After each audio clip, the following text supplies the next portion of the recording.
na ito malapitan ni naman. Panginoon, dahil kayo'y kanyang pinagsabihan.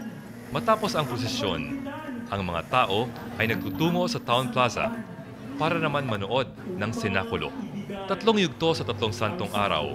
Ang pagtatanghal nito ay nagtatapos sa gabi ng Biyernes Santo kung saan ipinapakita ang pagpapakasakit, pagkamatay at muling pagkabuhay ni Jesus.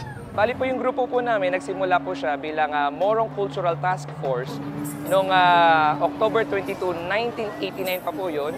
Ito po kasing mga sa generation po natin ngayon, medyo nalilimutan na po kasi ng mga kabataan kung ano po ba ang naging buhay ni Jesus.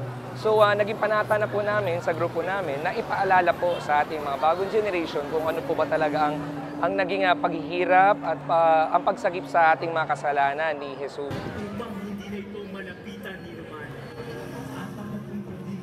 Panginoon, dahil kayo'y kanyang pinagsabihan. Matapos ang prosesyon, ang mga tao ay nagtutungo sa Town Plaza para naman manood ng sinakulo. 3 yugto sa 3 santong araw.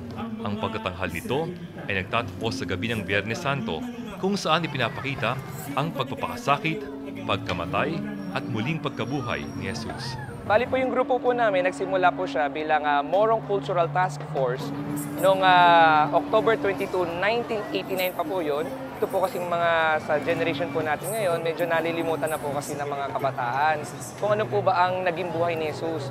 So naging panata na po namin sa grupo namin na ipaalala po sa ating mga bagong generation kung ano po ba talaga ang naging paghihirap at ang pagsagip sa ating mga kasalanan ni Jesus. Upang hindi na ito malapitan ni naman. Panginoon, dahil kayo'y kanyang